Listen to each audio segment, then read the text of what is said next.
Hello नमस्कार दोस्तों, स्वागत है आप सभी का एक और नए वीडियो में। दोस्तों आज की इस वीडियो में हम जानेंगे कि क्या पिता अपनी पूरी संपत्ति सिर्फ एक बेटे को दे सकता है। इस विषय में पूरी विस्तार से हम आज की इस वीडियो में जानने वाले हैं। तो चलिए आज की इस वीडियो को शुरू कर लेते हैं। भारत में संपत्ति के अधिकार और विरासत के नियम समय समय पर बदलते रहते हैं। हाल ही में नए कानून 2025 के तहत माता पिता की स्वयं अर्जित संपत्ति पर बच्चों का कोई कानूनी अधिकार नहीं होगा। यह नियम माता पिता को अपनी संपत्ति के बारे में निर्णय लेने की पूरी स्वतंत्रता देता है।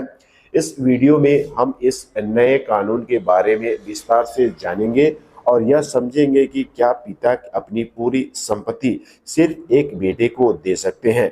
तो चलिए आज की इस वीडियो को पूरी विस्तार से देख लेते हैं। भारत में विरासत के नियम विभिन्न कानूनों पर आधारित तो होते हैं, जैसे कि हिंदू उत्तराधिकारी अधिनियम 1956 और भारतीय उत्तराधिकारी अधिनियम 1925। इस कानून के तहत पिता की संपत्ति का विभाजन उनके वसीयत के अनुसार होता है या फिर उनके निधन के बाद कानूनी उत्तराधिकारी के नियमों के अनुसार होता है।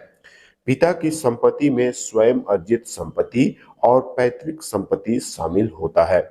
स्वयं अर्जित संपत्ति वह होता है जो पिता अपने प्रयासों से अर्जित की होती है, जबकि पैतृक संपत्ति वह होती है जो पूर्वजों से विरासत में मिली होती है। पैतृक संपत्ति में बेटे और बेटियों को समान अधिकार होता है। चलिए अब जान लेते हैं कि क्या पिता की संपत्ति को सिर्फ एक बेटे को देने का नियम है या फिर नहीं। अब नए कानून 2025 के अनुसार पिता की स्वयं अर्जित संपत्ति पर बच्चों का कोई कानूनी अधिकार नहीं होगा। इसका मतलब है कि पिता अपनी संपत्ति को अपनी मर्जी से किसी को भी दे सकते हैं, चाहे वो बेटा हो या तो फिर बेटी। लेकिन पैतृक संपत्ति के मामले में बेटे और बेटियों को समान अधिकार होता है। हिंदू उत्तराधिकारी अधिनियम 2005 के अनुसार बेटियों को भी पैतृक संपत्ति में समान अधिकार होता है। यह नियम पैतृक संपत्ति के बंटवारे में लिंग भेदभाव को कम करता है और बेटियों को आर्थिक रूप से सशक्त बनाता है। संपत्ति विरासत में विवाद अक्सर अधिकारों की गलत समझ, पारिवारिक मतभेद और लिंग भेदभाव के कारण होते हैं। इन विवादों को रोकने के लिए परिवार के सदस्यों को खुली चर्चा करनी चाहिए और कानूनी सलाह लेनी चाहिए। वसीयत बनाना भी एक अच्छा तरीका होता है ताकि संपत्ति के बंटवारे में कोई भ्रम ना हो। कानूनी सलाह लेने से परिवार के सदस्यों को अपने अधिकारों और दायित्वों को समझने में मदद मिलती है। साथ ही यह सुनिश्चित करता है कि संपत्ति का बंटवारा न्यायपूर्ण और कानूनी तरीके से हो।